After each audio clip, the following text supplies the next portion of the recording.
on est d'accord. On va passer au guide pratique. Oui, allons-y. Alors, combien d'heures d'avion, quel décalage? Même si vous avez fait des stops. Alors nous, on a fait, 12 heures pour Bangkok et 4 heures, pour Bali, donc je pense si tu le fais en direct, 16-17 heures de vol, et en décalage horaire, on est à plus, 6 heures. OK. Est-ce qu'il y a des formalités particulières à part le passeport? Oui, il faut que tu fasses un visa quand tu vas, à Bali. Tu le fais, quelques jours avant, il me semble que c'est 72 heures avant. Tu le fais en ligne et c'est une trentaine d'euros, par personne. Est-ce qu'il y a des vaccins, des trucs à prévoir pour la santé? Non, juste être à jour dans tes vaccins, mais sinon rien de spécial. Est-ce qu'il y a des choses qu'il faut absolument pas oublier quand tu vas à Bali?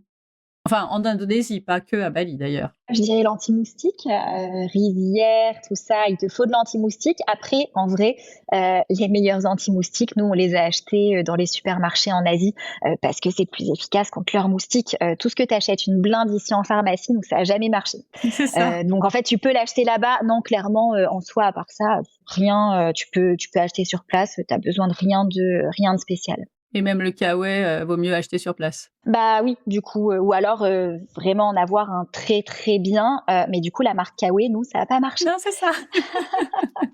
Au contraire, est-ce qu'il y a des trucs qui sont pas du tout nécessaires et que vous aviez emmenés pour rien? Franchement, non. Après, j'ai appris à être efficace en termes de valise avec le temps.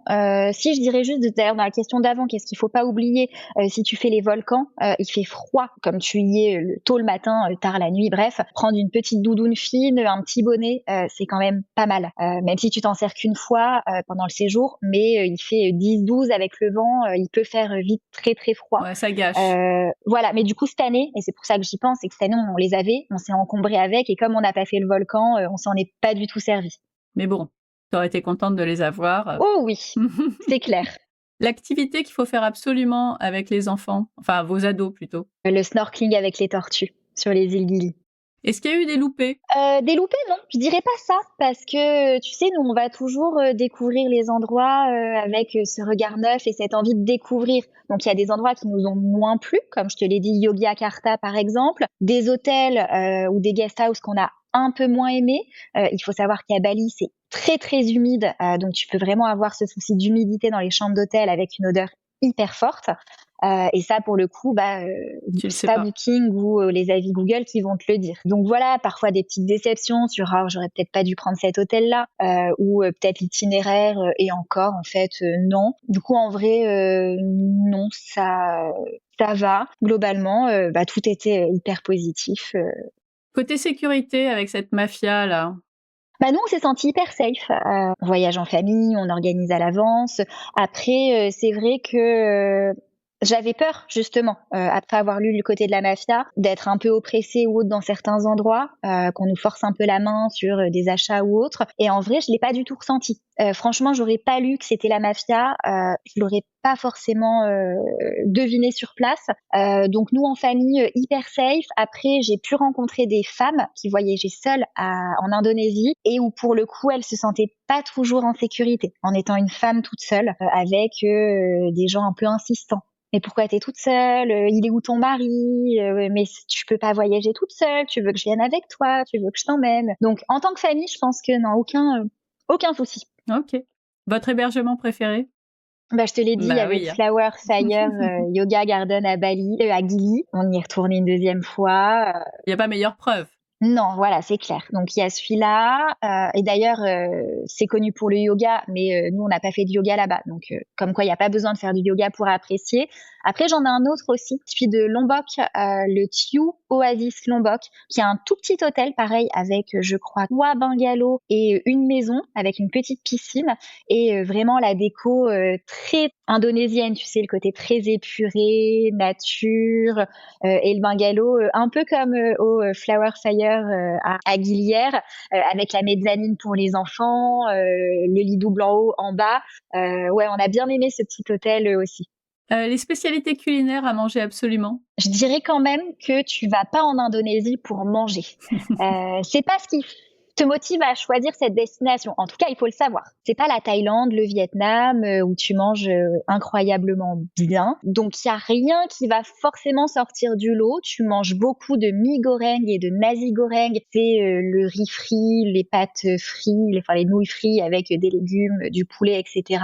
valeur sûre, j'ai envie de dire, sauf qu'au bout de 15 jours de riz sauté, Tu en as un peu tu marre? peut-être envie de manger autre chose. Ils n'ont pas énormément de spécialités. Après, nous, on a bien aimé un plat qu'ils appellent le terong balado.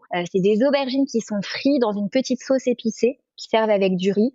Et ça, c'est hyper bon. Bon après vous vous êtes, régalés au Club Med, avec les Ah bah buffets. ça, c'est clair, oui. Côté budget, on s'attend à quoi? Alors, je dirais que c'est hyper aléatoire en fonction des îles. Bali, bah forcément, tout est un peu plus cher qu'ailleurs. Java, tu manges pour 50 centimes par personne. Et puis, comme je te le disais, chacun peut se faire son expérience en Indonésie de la même manière que je pense que tu peux vraiment choisir ton niveau de confort et ton budget. Tu peux aussi bien voyager à petit prix que luxe, je pense, dans ces destinations-là. Je dirais, s'il faut donner un ordre de grandeur, les billets d'avion, on est à 1 000 € à peu près, peut-être un peu plus, surtout si tu vas en direct. Les hôtels, parfois on avait une chambre pour 4, parfois 2 chambres, mais je dirais par nuit, au global, on a payé entre 15 et 80 € la nuit. Le plus cher étant sur les 2 hôtels que je viens de te citer. Les repas entre 50 centimes et 4-5 € par personne. Parfois, tu peux monter, hein, beaucoup plus, mais nous, on aime bien manger vite fait, bien fait. Surtout quand tu sais que c'est pas le pays où tu manges hyper bien. Bon, bah, tu vas pas forcément aller dans les meilleurs trucs. Ce qui peut vite faire monter le budget, comme je te l'ai dit, tu dois payer partout. Donc, chaque cascade, chaque rizière, chaque temple, tu as des droits d'entrée. Et en fonction de l'endroit, c'est 1 à 8 € par personne. Ouais, ça peut aller vite, hein? Sauf que ça fait 5 € par-ci, par-là, fois 4. Mais oui. Donc, ça peut vite monter en termes de budget. Et après, pour terminer, les activités, les bagues en argent, le rafting, le batik, la balançoire, on était à peu près sur 20 € par personne. De toute façon, il y a tous les prix toujours pour plein de choses, tu fais ton Complètement. expérience comme tu en as envie, mais c'est bien j'aime beaucoup avoir des idées, des fourchettes pour, se rendre un peu plus compte, de ce qu'on peut avoir. Si les gens, comme nous connaissent la Thaïlande, on était en dessous en termes de budget par rapport à la Thaïlande.